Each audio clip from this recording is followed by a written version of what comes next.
আসসালামু আলাইকুম রহমতুল্লাহ বরকাতুহু।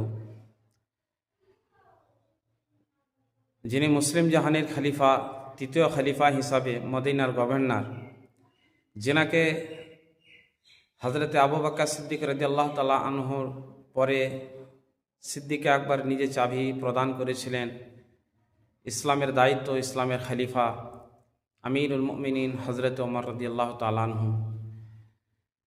সুবহানাল্লাহ, আল্লাহ তাবারাক তাআলা হজরত ওমর রাদিয়াল্লাহু তাআলা আনহু এমন একটি জজবাত সাহাবী ছিলেন, যার নাম শুনলে পরে শয়তান রাস্তা পরিবর্তন করে দিত, যার হাত পেয়ে নীল দরিয়া নিজের গতিবেগে চলতে শুরু করত।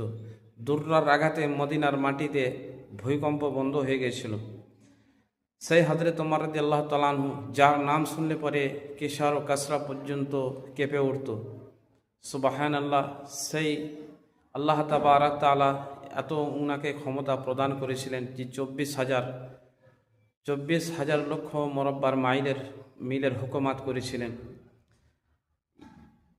তা একদিন হযরত ওমর রাদিয়াল্লাহু তাআলা আনহু এবং তার সাথী আসলাম রাদিয়াল্লাহু তাআলা আনহুকে সাথে নিয়ে সে শীতের সময় ফাঁকা ময়দানে ঘুরে বেড়াচ্ছিলেন। তো কিছু দূরে দেখছেন শীতকালে, শীতের সময় প্রচণ্ড শীত, অনেকটা দূরে একটি ডিপ ডিপ করে আলো জ্বলছে। তো হযরত ওমর রাদিয়াল্লাহু তাআলা আনহু বলছেন আসলামকে, মনে হচ্ছে কোনো কাফিলা বড় বিপদে পড়ে গেছে বা আটকে গেছে, তারা পথ হারিয়ে গেছে, চলো আমরা তাদের সাহায্য করি।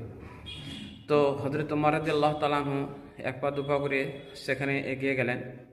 যাওয়ার পরে দেখেন একজন নারী সেই গভীর রাত্রে কিছু রান্না করছেন, আর দুটো বাচ্চা তাঁবুর ভিতর থেকে তারা কান্না করছে। তা হযরত ওমর রাদিয়াল্লাহু তাআলা আনহু বলেন, মহিলাকে সালাম দিয়ে বলেন, হে মা, তুমি কে? তখন বলে, আমরাও বা ভিন্ন এলাকার দেশের মানুষ, আমরা এসেছিলাম মদিনাতে কিছু সাহায্য নেওয়ার জন্য, কিন্তু আজ আমরা এখানে প্রায় 3 দিন পর্যন্ত আসা হলো, আমরা 3 দিন ধরে ক্ষুধার্ত। তো হযরত ওমর রাদিয়াল্লাহু তাআলা আনহু বলছেন, এই চুলোর মধ্যে কী রান্না হচ্ছে এত রাত্রে? তো হাঁড়ি খুলে দেখে হাঁড়ির ভিতরে কিছুই নাই, সামান্য কিছু পাথর, পানি এবং কিছু পাথর ভরে মানে রাখা আছে, আর সেই হাঁড়ির ভিতরে জাল দিছে। মহিলাটা বলছে, যেহেতু আমার কাছে কিছু খাবার নাই, তার জন্য বাচ্চাকে সান্ত্বনা দেওয়ার জন্য এরকম চুলা জ্বালাচ্ছি। সুবহানাল্লাহ, আল্লাহ সমান। তা হযরত ওমর রাদিয়াল্লাহু তাআলা আনহু তিনি অস্থির হয়ে পড়লেন।